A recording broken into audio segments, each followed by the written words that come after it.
Hello students, हम Manu Srivastava idioms और phrases की एक और मजेदार क्लास में आपका स्वागत करते हैं। जैसा कि हम अपनी 10 क्लासेस कंप्लीट कर चुके हैं और जिस तरह आपके फीडबैक है और जितना इंटरेस्ट आप उसमें ले रहे हैं, उससे ये पता चलने वाला है कि आने वाले रिजल्ट हम लोगों के लिए बहुत ही ज्यादा फेवरेबल होने वाले हैं। बस आप इन्हें याद कीजिए। सारी की सारी इंपॉर्टेंट इडियम एंड फ्रेजेस हम लेके आ रहे हैं आपके लिए। आपको याद करना है और अप्लाई कैसे करना है वो भी हम आपको क्लास के एंड में हमेशा बताते हैं। जब भी अपना सेशन कंप्लीट होता है, हमेशा उसमें 20 क्वेश्चंस का हम रिवीजन करते हैं। उन्हें देखते हैं कि उन्हें किस तरीके से इडियम्स को वहां पे रखा जाता है या उन्हें किस तरीके से सॉर्ट आउट किया जाता है। तो चलिए फिर देर ना करते हुए हम लोग शुरू करते हैं अपनी एक और क्लास, बहुत ही मजेदार क्लास, बहुत ही अच्छी, बहुत ही इंपॉर्टेंट इडियम्स एंड फ्रेजेस के साथ। सो स्टूडेंट्स, आज जो फर्स्ट फ्रेज है, हमारी फर्स्ट इडियम्स है, वो है back against the ball. So what is the mean of back against the ball? अब यहां पे हम ध्यान रखें कि back against the ball means क्या होता है। बैक अगेंस्ट द बॉल का मतलब होता है be in difficult situation from where escape is difficult. मतलब परेशानी में फंस जाना, ऐसी जगह फंस जाना जहां से निकलना बड़ा मुश्किल हो, बड़ी निराशाजनक कंडीशन में। ओके, जैसे after the poor performance of his company share, he is back against the wall। मतलब उसकी कंपनी ने के शेयर ने जो पुअर परफॉर्मेंस किया कि शेयर वो चाह रहा था कि बढ़ेंगे, लेकिन शेयर तो डूब गए और उसके बाद वो बड़ी ही परेशानी में फंस गया है क्योंकि अब वो कर्जे में आ गया है। तो यहां पे हम ध्यान रखेंगे he is back against the wall. To prime the pump, next है to prime the pump. So what is the mean of prime the pump? Encourage the growth और एक्शन ऑफ समथिंग, किसी चीज की प्रारंभिक वृद्धि या क्रिया को उत्तेजित या प्रेरित करना। मतलब किसी चीज को पुश करना, किसी चीज को एक तरह से बढ़ाना, उसे एनहेंसमेंट दे देना, ये होगा इसका। So it is high time because this is time of examination, तो it is high time you should prime the pump of your studies. तो भाई ये बड़ा ही उचित समय है, आपको अपनी स्टडीज का क्या करना चाहिए, तेज कर देना चाहिए, ग्रोथ बढ़ा देनी चाहिए। To prime the pump. Bad iron, next है bad iron. So what is the mean of bad iron? Bad iron का क्या अर्थ होता है? बैड आयरन का अर्थ होता है बैड लक, बड़ा ही बुरा समय। It is a bad iron, it is a bad iron that after your efforts, after your so much of hard work, you are not doing well। ये आपकी बुरी किस्मत ही है कि आप बहुत एफर्ट डालने के बाद भी आप जीवन में तरक्की नहीं कर पा रहे हैं या फेलियर आपको मिल रहा है। तो यहाँ पे हम ध्यान रखेंगे बैड आयरन। उसके बाद है by the skin of one's teeth. So what is the mean of by the skin of one's teeth? इसका क्या मतलब है? इसका मतलब है बाल बाल बचना। By the skin of one's teeth, बिल्कुल बिल्कुल यहां से आप अनसक्सेस होने वाले थे, उससे बस बहुत ही कम मार्जिन से सफल हो जाना। जैसे ही pass the exam by the skin of his teeth, वो एग्जाम में पास हुआ, मतलब 40 मार्क्स थे जो थे पास मार्क्स, और बस वो वहीं तक पहुंच पाया है। तो ये हो गया आपका by the skin of one's teeth. Falling foul. So what is the mean of falling foul? Falling foul का मतलब होता है किसी के साथ संघर्ष करना, किसी के साथ लड़ाई झगड़ा हो जाना। It is called fouling foul, quarrelling with. ठीक है, सो everyone hates him because he always falls foul with everyone। हर कोई उससे नफरत करता है, हर कोई उसे पसंद नहीं करता क्योंकि वो हर किसी से लड़ता है। नेक्स्ट है गिफ्ट ऑफ द गैब। यस, गिफ्ट ऑफ द गैब मतलब फ्लुएंसी ऑफ स्पीच, बहुत अच्छे से वाक्पटुता आ जाना। It is the gift of the gab, just like our prime minister mister Narendra Modi, he has a gift of the gap. उन्हें पता है कि भाई किस जगह जाके क्या बात करनी है, पब्लिक को कैसे रिझाना है, वही है gift of the gap. Next, get into a scrap. What is the mean of get into a scrap? इनका मतलब होता है इन्वॉल्व इन अ प्रॉब्लम, मुसीबत में पड़ जाना। So please be careful, don't get into a scrap. भाई सावधान रहना, किसी भी परेशानी में मत पड़ जाना, ये समय सही नहीं है। अभी सब आपको फोकस करना है अपनी स्टडी पे, तो इसे हम ध्यान रखेंगे कि gift of the gap. And next जो था अपना गेट इनटू एस्केप, इसका क्या अर्थ होता है? फिर आते हैं हम blow something out of all proportion. Blow something out of all proportion मतलब बढ़ा चढ़ा के बातें करना, जो चीजें जितनी बुरी नहीं थी उन्हें उतना बड़ा बता देना, उसके लिए आएगा blow something out of all proportion। ठीक है, he always blows something, he always blow his problem out of all proportion। वो हमेशा अपनी सारी परेशानियों को बड़ा चढ़ा के बताता है, ऐसा बताता है कि दुनिया में सबसे दुखी व्यक्ति वही है। So it is called blows something out of all proportion। Next है फिर to go to the dogs मतलब बिगड़ जाना, बर्बाद हो जाना, सारी चीजें फ्यूटाइल में चले जाना, उसके लिए हम बोलते हैं go to the dogs as all efforts went to the dogs. उसके सारे जो एफर्ट्स थे वो सब बर्बाद हो गए, पूरी तरह से बिगड़ गए। नेक्स्ट है go back to the drawing board मतलब फिर से शुरुआत करना। Don't worry we will go back to the drawing board, तुम चिंता मत करो, हम फिर से शुरुआत करेंगे और इस बार हम अपनी जी जान लगा देंगे और अच्छे से ये बताएंगे सबको कि सफलता किसे कहते हैं। It is called go back to the drawing up to the creek, sorry up the creek. So what is the mean of up the creek? Up the creek का मतलब होता है परेशानी में पड़ जाना, मुसीबत में पड़ जाना। It is called up the creek. ठीक है, up the creek. So after the failure of his presentation he is up the creek मतलब उसकी प्रेजेंटेशन फेलियर के बाद वो मुसीबत में पड़ गया, क्योंकि अब नौकरी जाने का खतरा उसके सर पे मंडरा रहा है। नेक्स्ट है on the ball. On the ball का मतलब क्या होता है? बड़े ही निपुण, बड़े ही चतुर चालाक होना, परेशानी आने से पहले ही सब भाप लेना कि कहां पे क्या गड़बड़ हो सकती है। तो she is on the ball, that's why she always a successful girl. वो हमेशा सारी चीजों को पहले ही भाप लेती है, इसलिए वो एक सफल महिला, सफल लड़की बनी हुई है। तो यहां पे अपन ध्यान रखेंगे on the ball. Stir up a hornet nest इसका मतलब क्या होता है? किसी को जानबूझ के प्रवोक करना, किसी को जानबूझ के उकसा देना या मुसीबत में डालना। तो he stirs up a hornets. Now all friends have away from him because he always stirs up a hornet nest। मतलब अब सारे दोस्तों ने उससे दूरी बना ली है, क्योंकि वो क्या काम कर रहा है? वो हर किसी को परेशानी में डलवा देता है। नेक्स्ट है taking a bull by the horns. ये है भाई बड़ी ही बहादुरी वाली फ्रेज। इसका क्या मतलब है?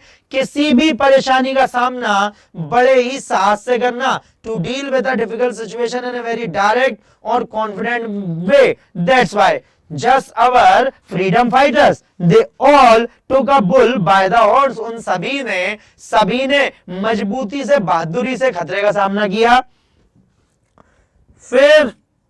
फिर कौन सा आने वाला है? फिर है हमारा कॉल इट अ डे। ये हम कर चुके हैं। कॉल इट अ डे मतलब स्टॉप वर्किंग, संन्यास ले लेना। It is called call it a day. तो यहां पे अपन ध्यान रखेंगे after the series he will call it a day. इस सीरीज के बाद वो संन्यास ले लेगा, मतलब काम करना बंद कर देगा।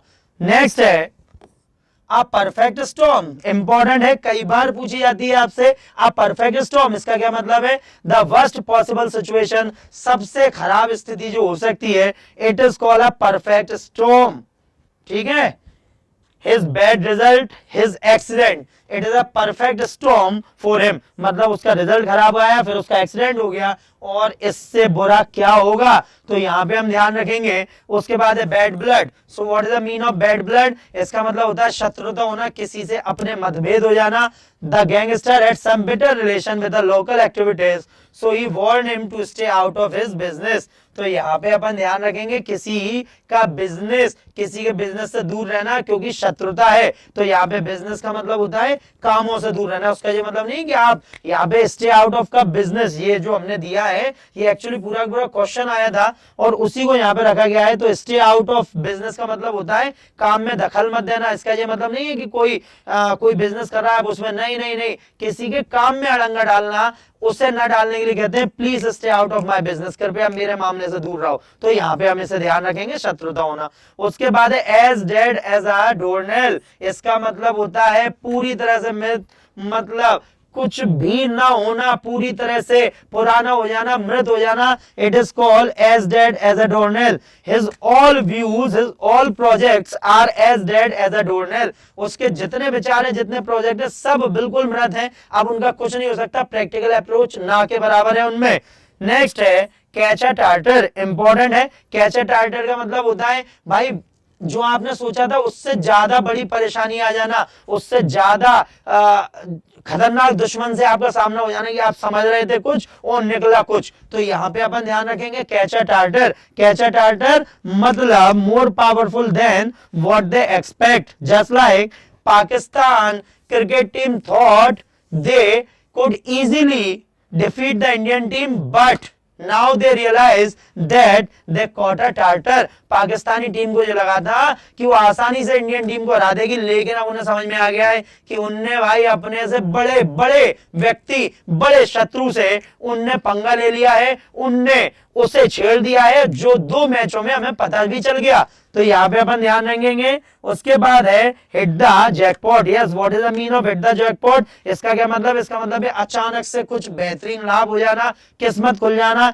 It is called gaining a big success. Okay, so he hit the jackpot after his new project. उसके न्यू प्रोजेक्ट के बाद तो भाई उसकी किस्मत ही बदल गई, हर तरफ से उसी का नाम आ गया।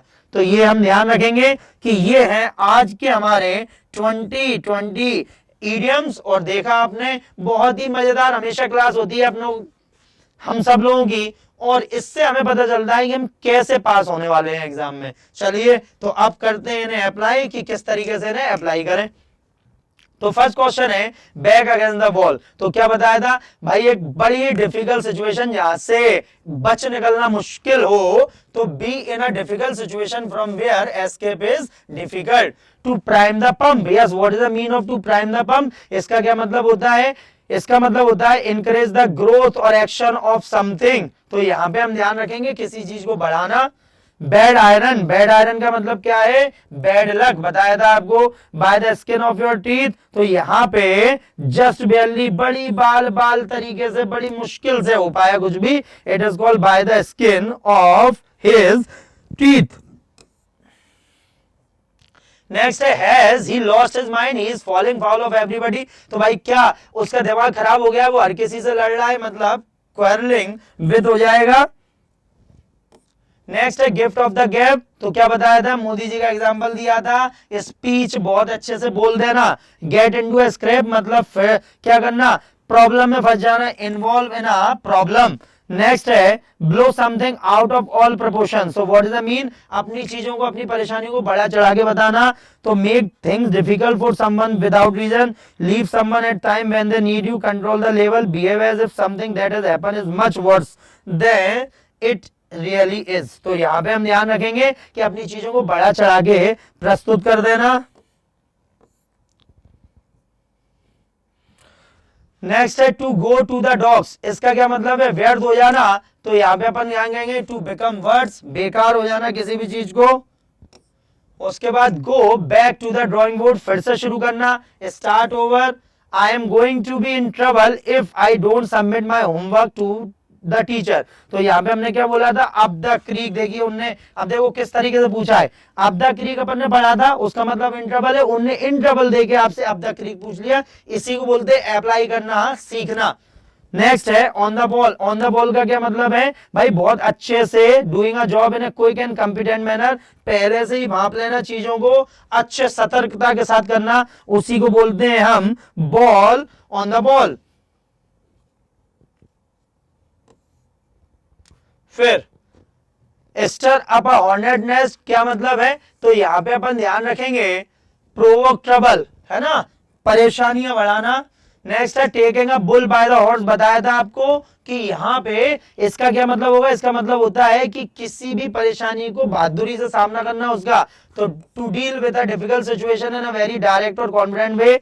The peasants work the whole day in the field. Peasant का मतलब किसान होता है ना, जिन्हें ना पता वो ध्यान रखना, फार्मर्स। तो the peasant work the whole day in the fields and call it a day in the evening and went to their homes. तो यहां पे क्या होगा? Stopped working. उसके बाद है परफेक्ट स्टॉर्म। तो मतलब क्या होता है? द वर्स्ट पॉसिबल सिचुएशन, इससे बुरा और कुछ नहीं हो सकता, वही होगा। ठीक, तो यहां पे अपन ध्यान रखेंगे। उसके बाद है फिर